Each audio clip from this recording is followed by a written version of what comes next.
an online class, and in our last class we have already discussed about the Charles law, Gay-Lussac's law and Boyle's law. Today I am going to tell you about the Avogadro's law. The fourth law for gases is Avogadro's law.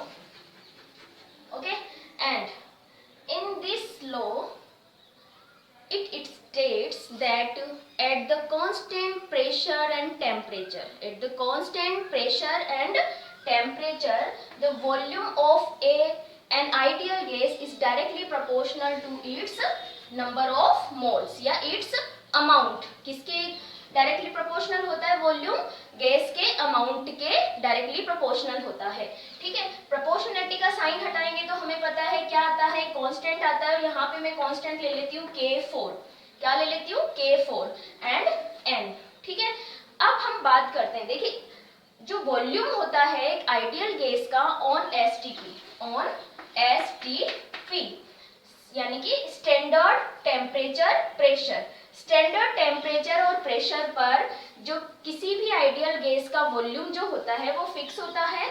अब देखिए, standard temperature की अगर मैं बात करती हूँ, standard temperature, तो standard temperature हम लेते हैं नॉर्मली हम लेते हैं 25 डिग्री सेल्सियस. ठीक है, 25 डिग्री सेल्सियस. अगर हम इसको केल्विन में बदलते हैं तो कितना आ जाता है? आप लोग केल्विन में इसको कन्वर्ट कर सकते हो. ठीक है, तो आ जाएगा हमारा 2.15 and 5 and 3 8 7 and 2 9 298.15 degree kelvin. Okay, तो ये हो जाता है स्टैंडर्ड टेम्परेचर. स्टैंडर्ड प्रेशर की अगर हम बात करते हैं तो स्टैंडर्ड प्रेशर जो हम लेते हैं वो लेते हैं 1 एटमॉस्फेरिक प्रेशर ATM, या फिर हम इसको 1 बार भी बोलते हैं, जो हमारा एटमॉस्फेरिक प्रेशर होता है. तो P की वैल्यू हम स्टैंडर्ड प्रेशर की वैल्यू हम कितना लेते हैं? 1 एटमॉस्फेरिक प्रेशर. तो स्टैंडर्ड टेम्परेचर प्रेशर यानी कि इतने टेम्परेचर और इतने प्रेशर पर किसी भी आइडियल गैस का जो वॉल्यूम होता है वो वॉल्यूम कितना होगा? फिक्स होता है, वो होता है 22.7 लीटर.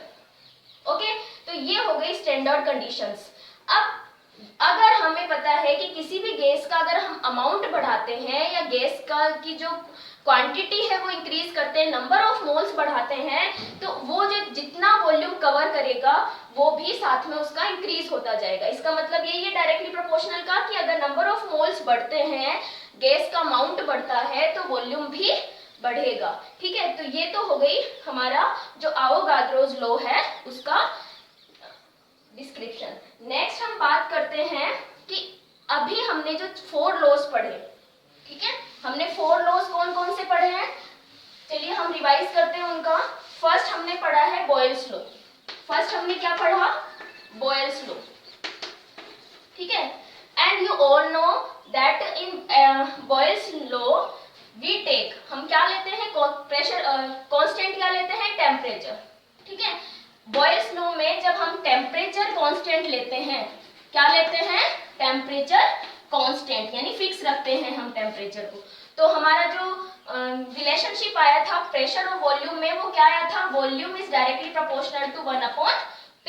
तो इसलिए हम बॉयल्स लॉ को और क्या बोल देते हैं?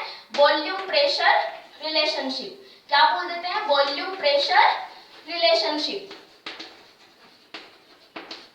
ठीक है, नेक्स्ट जो हमारा लॉ था वो कौन सा था? Charles law.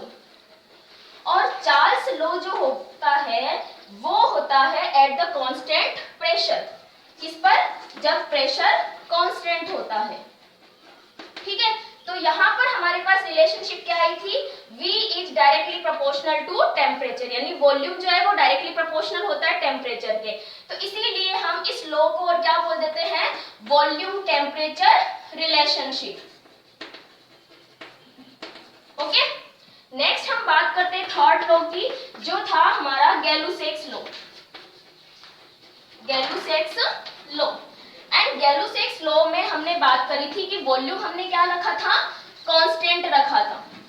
ओके, तो वॉल्यूम को जब हम कांस्टेंट रखते हैं तो हमारा रिलेशनशिप आता है प्रेशर और टेम्परेचर के बीच में। तो हम इसको और क्या बोल देते हैं, प्रेशर टेम्परेचर रिलेशनशिप।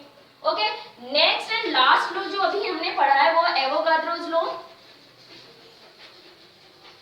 ठीक है। और इसमें हमने बात करी थी कि volume is directly proportional to the n means number of mole, और इसे हम बोलते हैं वॉल्यूम अमाउंट रिलेशनशिप, ठीक है, वॉल्यूम अमाउंट रिलेशनशिप। और यहाँ पे हमने कांस्टेंट क्या लिया था, प्रेशर एंड टेम्परेचर को क्या ले लिया था हमने, एवोगाड्रोस लॉ में कांस्टेंट ले लिया था। तो इस तरीके से ये 4 लॉज हमने पढ़े, और इन 4 लॉज में से अगर हम बॉयल्स लॉ को, चार्ल्स लॉ को एंड एवोगाड्रोस लॉ को अगर हम लेते हैं तो देखिए यहाँ पर इन तीनों में क्या है, वॉल्यूम का रिलेशनशिप है। वॉल्यूम का रिलेशनशिप प्रेशर के साथ में, वॉल्यूम का रिलेशनशिप टेम्परेचर के साथ में, वॉल्यूम का रिलेशनशिप नंबर ऑफ मोल्स के साथ में। तो देखिए क्या होता है, हम इन तीनों लॉस को जब हम कंबाइन करते हैं तो क्या होता है, देखिए volume is directly proportional to 1 upon P, तो अपॉन में हमने पी रखा। Volume is directly proportional to T, तो मैंने टी यहाँ रख लिया। Volume is directly proportional to n, तो मैंने यहाँ पर क्या रख लिया, एन रख लिया। तो इन तीनों लॉज से हमारे पास में ये रिलेशनशिप आता है।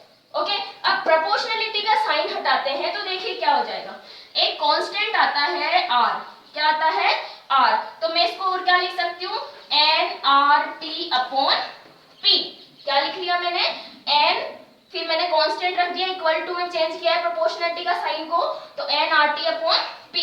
तो ये मेरे पास में एक इक्वेशन आती है जहां पर आर क्या है, R is the gas constant, या हम इसको और क्या बोलते हैं, यूनिवर्सल गैस कांस्टेंट। और आर की वैल्यू होती है, हमें देखिए जो भी कांस्टेंट वैल्यूज होती है उन्हें हमें लर्न करना होता है, क्योंकि न्यूमेरिकल्स में हमें वो यूज में लेना होता है। तो इसकी एक इक्वेशन जो वैल्यू है वो होती है 8.314 joule kelvin inverse mole inverse. Okay, एक तो ये वैल्यू है इसकी, और दूसरी वैल्यू जो हम काम में लेते हैं वो है 0.0821 लीटर एटमॉस्फेयर, ठीक है, केल्विन इनवर्स मोल इनवर्स। तो नेक्स्ट हमारी जो इसकी वैल्यू है वो क्या है, 0.0821 litre atmosphere kelvin inverse mole inverse. तो ये हमें दो वैल्यूज इसकी याद रखनी, क्योंकि न्यूमेरिकल्स में हम इसको काम में लेते हैं। अब देखिए इस इक्वेशन को मैं किस तरीके से लिख सकती हूँ, क्या मैं इस इक्वेशन को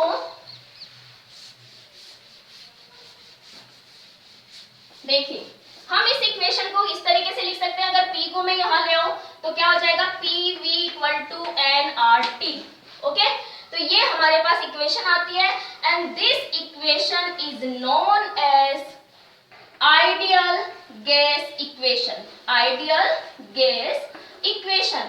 अब देखिए ये हमारे पास में जो इक्वेशन आई है वो आपके फ्यूचर में बहुत हर एग्जाम में, और आगे अगर आप बीएससी वगैरह करते हैं तो भी ये इक्वेशन हमें एज इट इज ही पढ़नी होती है, न्यूमेरिकल भी इसी पर बेस्ड होते हैं। तो ठीक है, ये हमने आइडियल गैस इक्वेशन को डिराइव किया है by using Boyle's law, Charles law and Avogadro's law.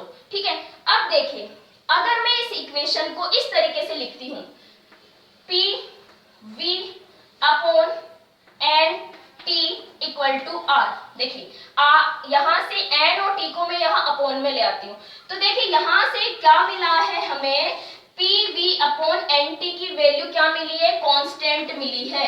क्या मिली है हमें, कांस्टेंट। तो देखिए जो आइडियल गैस इक्वेशन होती है वो डिपेंड होती है 4 वेरिएबल्स पे। किस पे डिपेंड होती है, 4 वेरिएबल्स पे। एंड वो 4 वेरिएबल्स क्या है, pressure, volume, number of moles यानी amount of gas and temperature. ये 4 वेरिएबल्स पे ये जो आइडियल गैस इक्वेशन बनी है। तो अगर हम 2 कंडीशन ले लें, यानी हमने इन में क्या ले लिया, चेंजेस ले लेते हैं। अगर हम 1 मोल कोई गैस किस लेते हैं और उसकी 2 कंडीशन लेते हैं, देखिए हमने 1 मोल n इक्वल टू हमने 1 ले लिया किसी गैस का, तो स्टार्टिंग में उसका प्रेशर 1 ले लिया, वॉल्यूम भी 1 ले लिया एंड टेम्परेचर भी हमने 1 केल्विन ले लिया। तो ये आ गया हमारे पास में एक इक्वेशन। तो इसको हमें पता है ये इस इक्वेशन से किसके इक्वल हो जाएगी, आर की इक्वल हो जाएगी। अगर मैं इसका अब इसी गैस का मैं प्रेशर, वॉल्यूम और टेम्परेचर को चेंज करती हूँ, क्योंकि अगर हम एक को भी चेंज करेंगे तो तीनों चेंज हो जाएंगे, क्योंकि एक दूसरे पर इंटर रिलेटेड होते हैं। तो क्या करती हूँ मैं, जैसे ही मैंने किसी भी एक वेरिएबल में चेंजेस किए तो P2 हो जाएगा प्रेशर, V2 हो जाएगा वॉल्यूम और T2 हो गया टेम्परेचर। ओके, ये भी किसके इक्वल होता है, R के इक्वल होता है, गैस कांस्टेंट के इक्वल होता है। तो देखिए यहाँ पर ये दोनों इक्वेशन एक दूसरे के क्या हो जाती हैं, इक्वल हो जाती हैं, और इस इक्वेशन को हम बोलते हैं कंबाइंड गैस इक्वेशन। क्या बोलते हैं हम इस इक्वेशन को, कंबाइंड गैस इक्वेशन, जो हमारी न्यूमेरिकल्स में हमें हेल्प करती है। तो इस तरीके से हमने दो इक्वेशन डिराइव की, एक तो आइडियल गैस इक्वेशन और दूसरी गैस जो इक्वेशन हमने डिराइव की वो कौन सी है, कंबाइंड गैस इक्वेशन, और इन्हीं इक्वेशंस पे सारे न्यूमेरिकल्स बेस्ड होते हैं। नेक्स्ट हम बात करेंगे नेक्स्ट वीडियो में।